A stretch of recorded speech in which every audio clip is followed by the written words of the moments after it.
terusir dari surga. Yang kedua, jauhilah oleh kamu sifat rakus,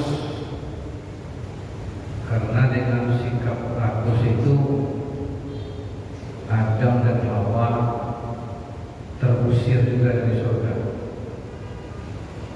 Yang ketiga, jauhilah oleh kamu sifat dengki, hasad, karena dengan sifat hasad, dengki itu Qabil membunuh Habil. Inilah pembunuhan pertama yang terjadi di muka bumi. Jadi di ujung hadis itu disebut oleh Rasulullah, ketiga itulah induk dari segala dosa. Jadi semua dosa-dosa itu turunan dari sifat sombong, sifat rakus, dan dengki. Kalau seseorang dikuasai oleh sifat yang tiga itu, maka dengan mudah akan lahir dosa-dosa lain, sifat-sifat buruk lain dalam dirinya. Karena itulah maka kita harus menjaga diri kita dari tiga sifat yang buruk ini. Yang pertama itu adalah sombong. Sombong itu menolak kebenaran dan meremehkan orang lain. Jadi sifat sombong itu seperti pada iblis, dia menolak kebenaran. Sudah terbukti bahwa Adam itu lebih unggul dari makhluk lainnya. Sudah dipertandingkan, ada kompetisi. Tapi karena dia sombong, dia merasa diri lebih hebat, dia menolak bukti bahwa Adam lebih hebat dari makhluk lainnya. Dia menolak kebenaran dan meremehkan orang lain. Meremehkan orang lain itu dia sebut, saya lebih baik daripada Adam. Adam yang kau ciptakan dari tanah, aku yang kau ciptakan dari api. Api lebih mulia dari tanah. Jadi merasa diri hebat.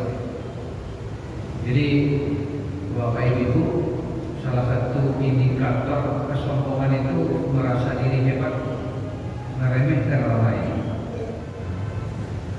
Walaupun sebetulnya orangnya relatif hebatnya, tidak ada yang terlalu hebat, tidak ada yang terlalu tidak hebat. Jadi kalau ada merasa lebih dari orang, nah itu sudah berjalan ada sifat sombong dalam diri kita.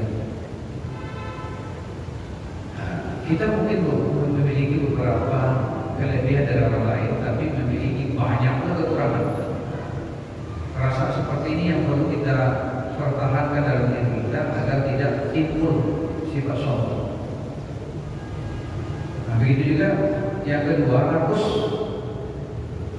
Rakus itu tidak pernah puas dengan apa yang diberikan Tuhan kepadanya. Itu rakus.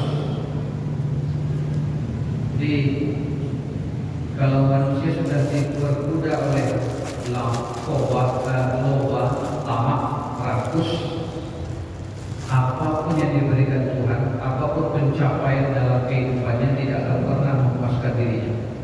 Dia selalu merasa kurang, merasa tidak puas dengan apa yang diperoleh. Makanya kata Nabi, kalau manusia itu diberi satu gunung berisi emas, dia akan minta yang kedua. Dan kalau diberi yang kedua, dia akan minta yang ketiga. Karena nikmatnya sesuatu itu sesungguhnya, nikmatnya sesuatu itu adalah ketika belum didapatkan. Ya.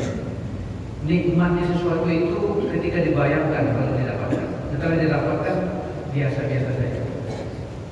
Seseorang mungkin merasa jadi gubernur itu enak, tapi setelah dia jadi gubernur, akan hilang enaknya itu. Ketika dia mencintai istrinya sebelum jadi istri, begitu indahnya dia. Tapi setelah jadi istri, kelihatan kekurangan-kekurangannya. Begitu juga suami. Ketika istri itu belum memiliki suami itu begitu pujaannya. Tapi setelah dapat, nampaklah kekurangan-kekurangannya. Jadi nikmat itu sebelum dapat. Setelah dapat, kita ingin nikmat yang belum dapat. Nah, seperti itulah, rakus. Kalau manusia sudah dikuasai oleh kerakusan, maka hidupnya akan diterpa kelelahan mencari, menggapai dan Itu yang bahayanya kalau rakus itu dipelihara. Yang terakhir, dengki. Dengki itu tidak merasa senang orang lain mendapat nikmat, walaupun sesungguhnya Allah telah memberikan nikmat yang berlipat ganda untuk kita. Jadi ketika dengki itu menguasai diri seseorang, maka nikmat yang dia miliki tidak akan terasa lagi. Tidak akan terasa lagi. Makanya kata Nabi, dengki itu menghapus kebaikan seperti api membakar daun yang kering. Daun yang kering itu dibakar api langsung habis. Nikmat yang kita peroleh ini akan langsung hilang rasanya begitu kita dengki kepada orang yang memiliki nikmat lebih dari kita. Tidak terasa nikmat kita karena kita ingin memiliki nikmat seperti yang dia miliki. Padahal nikmat yang kita miliki dibandingkan dengan orang-orang lain jauh lebih banyak. Jadi itu Bapak Ibu beberapa keterangan dari hadis tadi. Semoga kita terhindar dari 3 sifat tadi, yaitu sombong, rakus, dan dengki.